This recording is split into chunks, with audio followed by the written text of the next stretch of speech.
Welcome to Getting Wired, Decoding Neurointervention, the podcast that takes you inside the world of cutting-edge neurovascular care.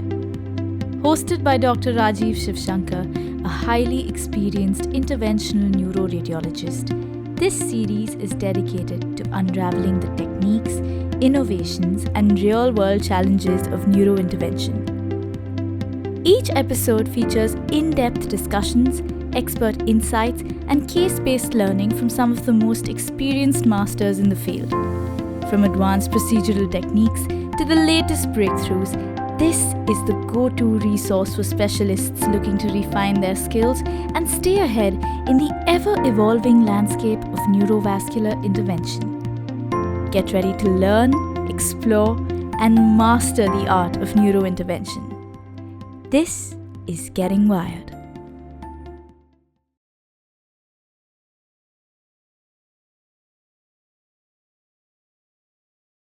Would you like to share any, illustrative or elucidative cases with us, which will drive home some points about how you actually treat these wide-necked aneurysms? Yes, love them.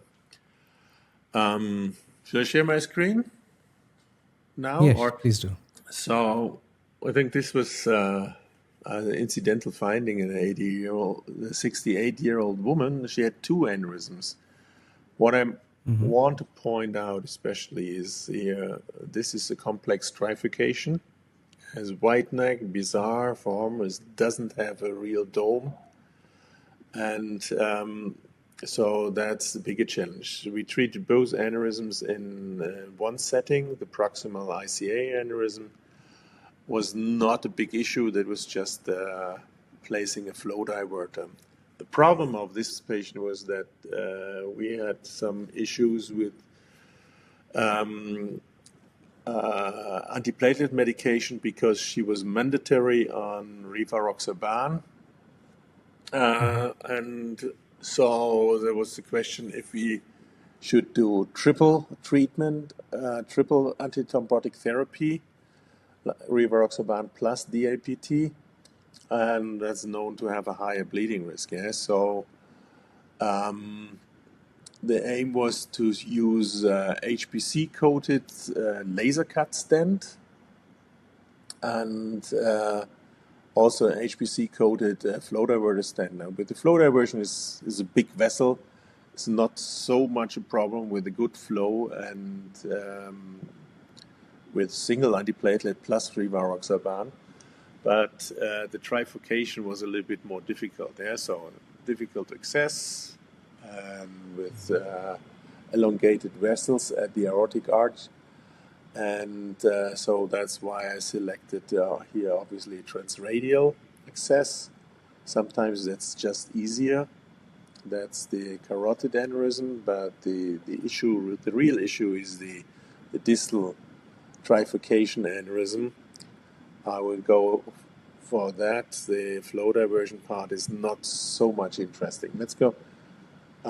Here in the lower right, you see the trifurcation aneurysm in the MCA much better. So how to deal with these three branches? And so I think the most obvious is probably going straight and putting a stent here. That stent would probably cover also this branch. So we've saved two. But then you don't have a real dome. This just looks more like this plastic widened bifurcation. And so you have to go through to that branch to cover a second stent. And here just some images to illustrate where the wire goes. There's already one catheter here inside. There's a catheter tip. This is a straight one, straighten out the vessel a little bit. But the second one was more difficult, yeah. So, and here I used the J-tip of the hybrid. I looped through the aneurysm and with a little bit of torque of the hybrid, that was possible. This already when the first stent was placed. You see here the yellow circles. Here where you see the distal markers of the first Pegasus stent. And then you follow the hybrid 07, quite distal from the branching vessel from the aneurysm. And I followed then with the headway duo. Yeah, so now is the second branch is selected, and one microcatheter is jailed into the aneurysm. And so in the end, that was very good possible to place these in a Y configuration. But in contrast to braided stents, you practically don't see the braid. You can do a DynaCT or 3D run. Here you can see the braid. You get an idea of the braid, but you don't really see it. And then afterwards, I could do some coiling. I didn't press too much for it here with the coils because the mesh of the laser cut stent is an open cell stent, and the cells are quite wide. So 2 small coils have a risk of dislodging inside the stent. So I couldn't risk that. But in the end, we got a very nice result, some rest filling of the aneurysm, but as it is more dysplastic aneurysm, not a real sac, and now we have a scaffold by those stents. We were running fine, and the patient was kept on a single antiplatelet medication in combination with the rivaroxaban and didn't have any problems with that. Yeah. So she had other problems of her with her other diseases, and had to cover surgery. Sorry. But the follow-up from the aneurysm itself is still standing out. Yeah. So, but the final result was good, and we had the feeling that this was a good strategy. I think it would have been much more challenging if we would have placed a Y stent with braided stents. So it's more braid, more flow disruption.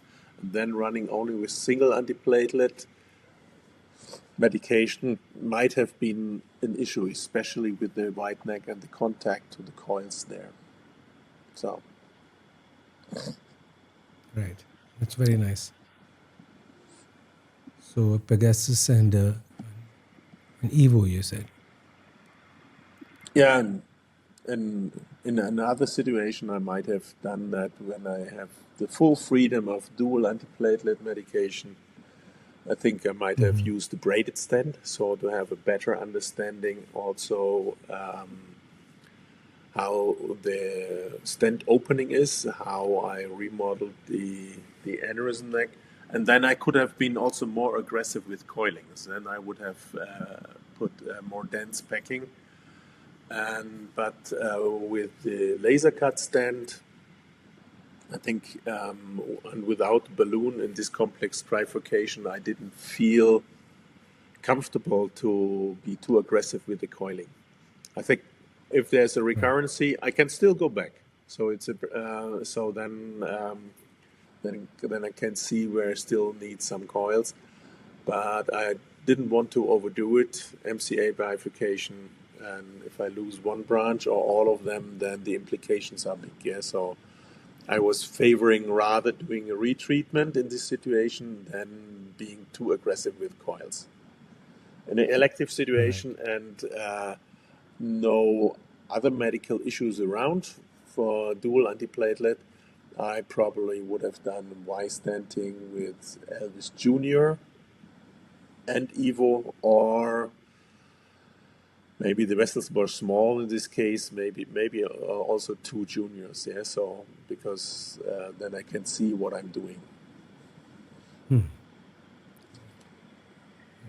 A beautiful illustrative case. Thank you so much.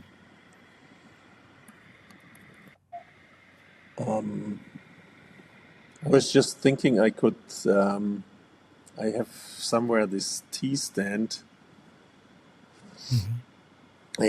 which ended in a complication. where I could illustrate that from where I thought that let me see if there's still time for that. Share. You can see that? Oh, yes, we can. Yeah, so here the idea in this case was, this is the case. So MCA bifurcation is incidental. And this is kind of like a two branches coming off one side of the aneurysm, and then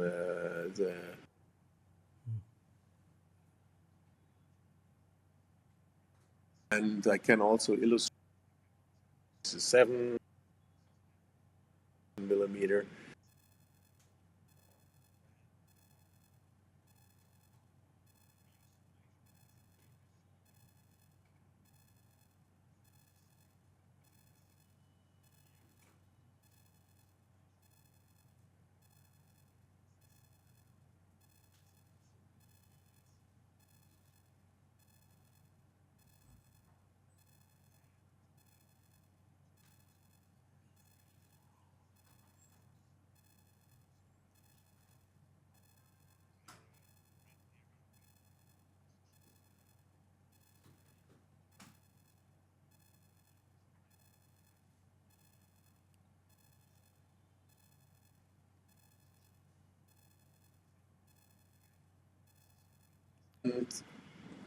Right. Treatment in contrast to clipping. Am I back? Yes, you're back. Yeah. Okay, here on the left side, you see here a 3D line, which is actually in real life, the pucks didn't give it back in color, but usually this is colored line. So I drew a line across the neck to get the neck defined. And now here you can see the web device pushed into the catheter, the tip already inside the aneurysm. And this is real-time deployment of the web. So I pull back the microcatheter while keeping the web in place deep inside the aneurysm. It opens up and centers itself. And I was already looking forward for my coffee after the procedure. The first run here looks quite nice. So good remodeling of the neck here on the middle picture. But unfortunately, after detachment, the web position didn't prove as stable as expected, and it tilted almost 90 degrees, opening up aneurysm remnant. And unfortunately, also, I don't have the videos here of that, the perfusion. So actually, the edge of the web narrowed the branching, the third branching vessel quite a lot. So I go just, so this branch here, this middle branch circulating around the aneurysm, that was almost compressed by the web. So, of course, we can rescue that situation. So here you see a plotted line where I deployed an Elvis Evo in a T fashion.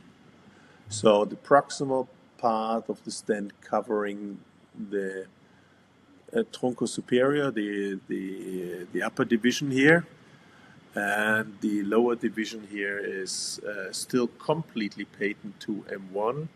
And there's a significant rest of the aneurysm in the recesses of the web here. So that, okay, let's coil that. I was hoping that the half T stent here provided by the Elvis Evo enough stability, but still the neck was a little bit too wide, and I got some protrusion of the first coil when I placed the second coil into the aneurysm neck. And I thought, well, this is not an issue at all. I can deal with that too. And I deployed the second Evo. And this is how it's designed to be placed here. And look, it's a very nice result. So this is a T-stenting by 2 Evos a displaced web, some coils, and 2 days post-intervention, this is a DVI afterwards. The MRA shows no aneurysm filling. Yeah, of course, there's susceptibility artifacts, so you don't see the whole trifurcation. But if you look at the flow distal of the aneurysm, everything looks very nice. So there's no decrease in flow, also compared to the contralateral side. So that was the problem. But this is the patient came back to the hospital showing this image on day 7. So I've been technically successful with this case, but the question is what happened. Yeah, so medicine not taken. Patient claims to have regular taken Brilic, and so are there other reasons? Yeah, so.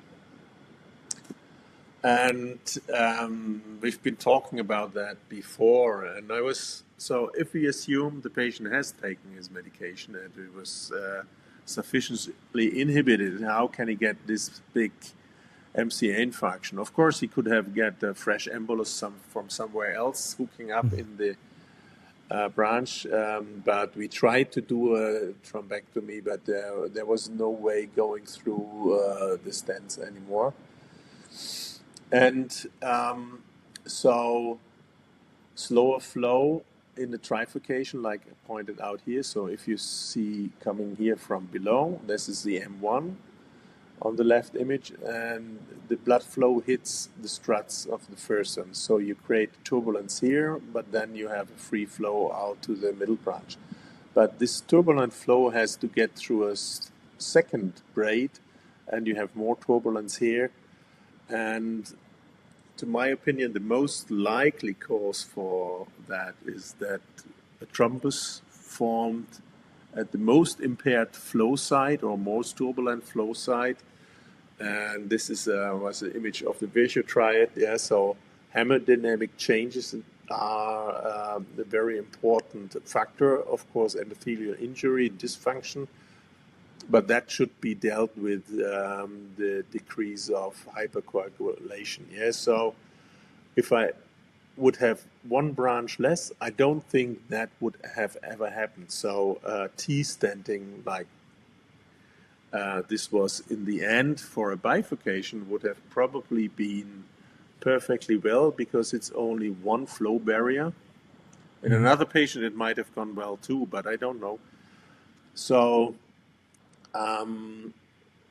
what could have prevented in this situation? So either I take a stent with less metal, causing less turbulence, like especially for the second one, like a laser cut stent, or I might add, like proposed in the paper from Henkes, which we talked before about, that we add like 6 weeks of anticoagulation too. It's elective case. Beyond the technical complication, no medical issues happened during the intervention. I could have put the patient on triple therapy afterwards. Yeah, so I'm not sure about that. Yeah, so but anyway, in the end, the result is not good, completely unexpected. And so I will keep that case in mind when I have these complex bifurcations and about how much do I change the flow, do I have enough antiplatelet inhibition, and maybe I need some more anticoagulation too, yeah, or less stents, yeah. So if I would have used for the recoiling, not the second stent, but dealing with that issue that I have the aneurysm neck to be filled with coils here, and I'm worried they come out, so I come out here. So I could have also passed with a balloon and did some balloon remodeling, for example. Yeah. So anyway, I think that was a case which taught me a few lessons which I didn't have in mind when I covered tried to deal with this technical complication and was quite proud of myself for 2 days and until the end of the week. Yeah, so Markus, did I you think this do is an the angiography at the end of when she came back with the stroke, either a conventional DSA or a CT angiography? yes, he did. So there was no contrast filling of the bifurcation, and one of my fellows, he did attempt for a thrombectomy. So he tried to get through the braided stent to reopen the vessel, but didn't manage. And he's very experienced in thrombectomy and is not easily discouraged. So I believe him when he really tried to get through it. It was not like a fresh red clot, but it felt more like, to his reading, like a hard resistance. So the stents were well deployed. So you couldn't get really inside the stent. Yeah, so Can we see that CT scan again? The stroke CT? Yeah. This. So, because there is a part of the basal ganglia is also involved. yes. So I was wondering if the M1 was also did the clot progressively cut off the distal M1 or some of the striate branches coming from the M1? Yeah, so actually, I was so shocked that I didn't look there exactly. Maybe we can see it on the. So if you look at this, so maybe some of the perforators were coming more from the bifurcation, going in a recurrent way. If you look at the 3D here, so maybe that's Maybe the reason the for cause. it. The Right. caudate was fine, but maybe there was sometimes, well, it's a highly variant. Where do the perforators come from? Do they come directly from the M1? Most of the time they come from the proximal and the distal part of the M1 segment. Or what is your idea? So, no, sometimes, even if the thrombus starts at the bifurcation because of the device, now again, it can progressively increase and cause the distal M1 or up to even sometimes the mid M1 knocking off. But Yes. then, of course, Yeah, you're right. what I also wanted to know was, do you test your patients for ticagrelor or aspirin resistance beforehand? Yes. Elective cases, we usually use Prelic because there's less resistance to or less low responders. And we load them, we start 5 days prior to intervention. And then the day before, when they admitted to the hospital, they get an aggregometry. And so we know the level of inhibition.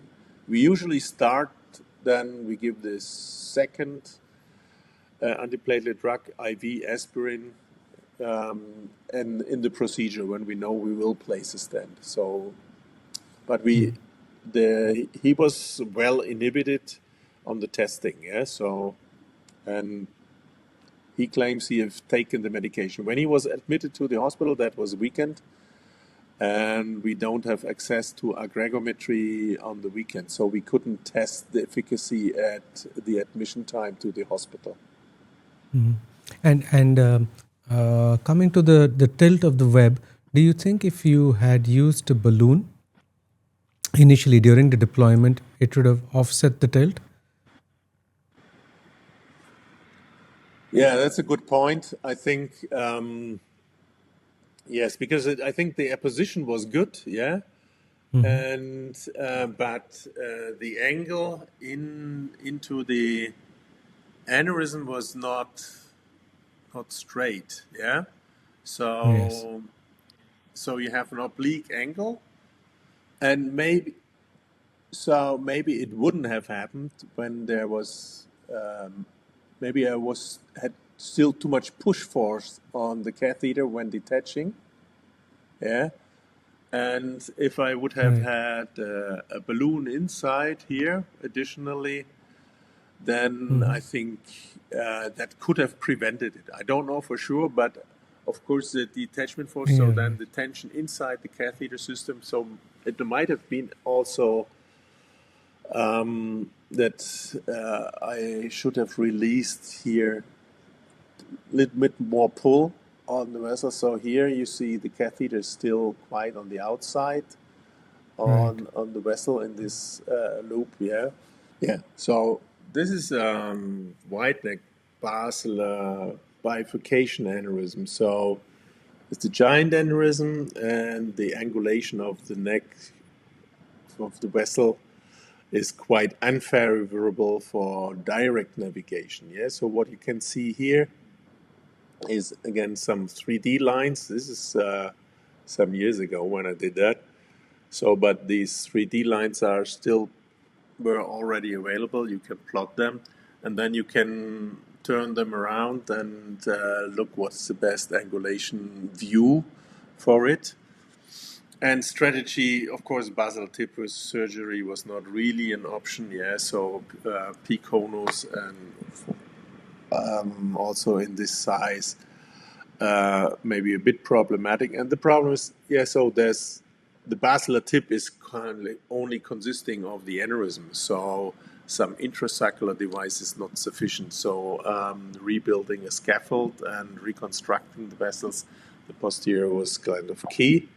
How to get there? Yeah, so this was just the shapeable wire, the Columbus at that time. So this is a 17 wire, which you can shape, which I used in this setting. So you see the big aneurysm and no clear defined neck, but just the branching vessels. And if you see here now, and one branch has been already selected. Yeah, so this is a little bit change of anatomy due to the microcatheter and microwire inside the left PCA. And now I'm trying here with the second microcatheter to get to the second branch. Yeah? So there's already one stent deployed, so there's going to be a Y stent here through it.